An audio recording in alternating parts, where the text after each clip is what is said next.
কুষ্টিয়ার সেই বিখ্যাত পোড়া রুটি সাথে মালাই চা বাসায় তৈরি করে ফেললাম। কিভাবে করলাম দেখাবো আপনাদের। সেদিন ছিল ফ্রাইডে, তাই প্ল্যান করেছিলাম আগে থেকেই যে একটা সাপ্তাহিক হাটে যাব। তো কোথায় গিয়েছিলাম পুরো ভিডিওটা কিন্তু দেখলেই আপনারা বুঝতে পারবেন।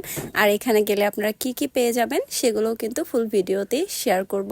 সো হ্যালো এভরিওয়ান, কেমন আছেন সবাই? আশা করছি সবাই অনেক বেশি ভালো আছেন। চলুন ব্লগটা শুরু করা যাক। তো প্রথমেই সকাল সকাল উঠে পড়লাম। সেদিনটা ছিল শুক্রবার, আর আগে থেকে আমি আসলে প্ল্যান করে রেখেছিলাম যে আজকে সেই ভাইরাল পোড়া রুটি আর সাথে মালাই চা বানাবো। সত্যি বলতে মালাই চা তো বাসায় পসিবল হয়নি, আমি দুধ চাটাই খুব মজা করে বানিয়েছিলাম গুঁড়ো দুধ দিয়ে। আর গুঁড়ো দুধের চা কিন্তু অনেক বেশি মজা লাগে। কারা কারা আমার সাথে একমত অবশ্যই জানাবেন। আমার তো ভীষণই ভালো লাগে। আমি চাটা অনেকগুলো দুধ দিয়ে অনেক মজা করে বানিয়েছি, আর সাথে পোড়া রুটি বানিয়ে নিয়েছি। এই রুটিতে আসলে চিনি আর সাথে একটু কনডেন্স মিল্ক ব্রাশ করে দিয়ে দেন সেটাকে একটু পুড়িয়ে নিলেই কিন্তু পোড়া রুটি রেডি হয়ে যায়। সত্যি বলতে কি এটা আহামরি যে খুব একটা মজা তা কিন্তু না, কিন্তু জিনিসটা মজা, খুব একটা মজা না হলেও মজা। তো জিনিসটা আসলে দুধের মধ্যে ভাবে চুবিয়ে খেতে কিন্তু ভালোই লাগছিল।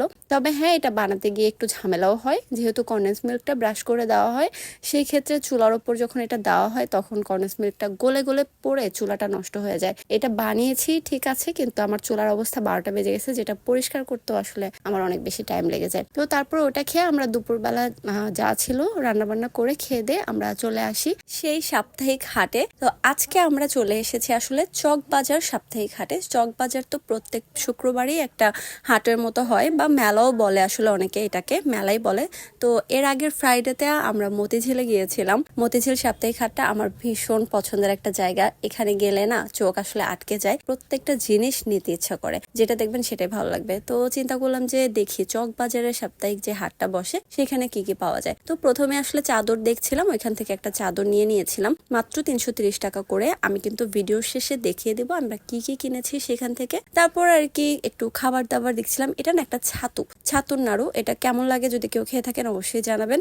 এখানে দেখেন খুব সুন্দর সুন্দর কিছু এগুলো আসলে কি বলে আমি নাম জানি না, ফুলের টাব নাকি কি বলে, যাই হোক এগুলোর দাম কিন্তু খুবই রিজনেবল ছিল, 100 টাকা করে। আর এই নাড়ুটা খেয়েছিলাম, অনেক মজা ছিল। তো যাই হোক এখান থেকে চলে গেলাম আবারও খাবার দাবারে। তো সত্যি বলতে চোখের সামনে যে খাবারটাই পড়ছিল সেটাই একটু ট্রাই করে দেখছিলাম। পিঠা যদিও খাইনি, একটু ভিডিও করেছি। দেন এই আইসক্রিমটার কথা যদি বলি, এই আইসক্রিমটা সচরাচর আমরা অনেকেই খাই, তবে এটা ছিল বেস্ট আমার কাছে, বাদাম দেওয়া ছিল।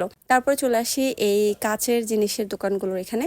আমার অনেক দিনের এই ইচ্ছা ছিল যে এই জুস মগটা নিব, প্রথমে যেটা দেখালাম মানে জুসের গ্লাসটা নিব। তো এখানে আসলে একটু কমেই পেয়ে গেলাম, তার জন্য আমি এটাও নিয়েছিলাম। আমি শেষে আপনাদেরকে দেখিয়ে দেবো যে আমি কোনটা নিয়েছি। তারপর চলে আসলাম এই পিঠার দোকানে।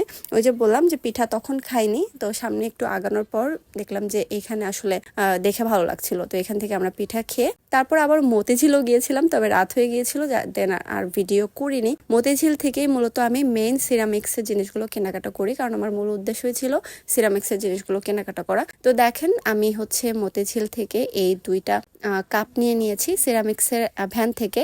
ওই ভ্যানে কিন্তু অনেক সুন্দর সুন্দর জিনিস পাওয়া যায়। দেন এই ট্রেটা নিয়ে নিলাম, এটাতে আসলে অনেক কিছুই সার্ভ করতে পারবো আমি। এটা আসলে মানে আমার কাছে দেখতে খুবই ভালো লেগেছে। এটা আমি এর আগের বারও দেখে এসেছিলাম, এবার গিয়ে নিয়ে এসেছি। আর এই জিনিসটা আমার অনেক দিনের ইচ্ছে ছিল নেওয়ার, যে কোনো কিছু ছেলার জন্য খুবই হেল্পফুল। তো আমি ওটা নিয়ে নিয়েছি। আর এই তো এই চাদরটা নিয়েছিলাম, এটা মূলত আমার শাশুড়ির জন্য আসলে নেওয়া। তো উনি নাকি বলেছিল যে আসলে অনেক দিন ধরে এই যে চাদর পেলে, কম দামে চাদর পেলে নিতে, কারণ উনি চাচ্ছিল যে কম দামে আর কি সবসময় বিছানোর জন্য। তো বাটিকে চাদরগুলো নিয়ে নিলাম। দেন হচ্ছে এইখানে চাদরের প্রাইসটা কিন্তু খুব রিজনেবল ছিল, মাত্র 330 টাকা। সাথে দুইটা বালিশের কাভারও ছিল। আর এই তো আমার কেনাকাটা। কাচের গ্লাসগুলো তো দেখিয়ে দিলাম। এই গ্লাসগুলো কিন্তু দেখতে খুবই সুন্দর লাগে, যে কোনো জুস সার্ভ করলে খুবই ভালো লাগে। এই ছিল আমার মূলত কেনাকাটা। দেখা হয়ে যাবে পরবর্তী ব্লগে, ততক্ষণ পর্যন্ত ভালো থাকেন। আর হ্যাঁ, লাইক অ্যান্ড কমেন্ট করে আমার পেজের পাশেই থাকবেন। আল্লাহ হাফেজ।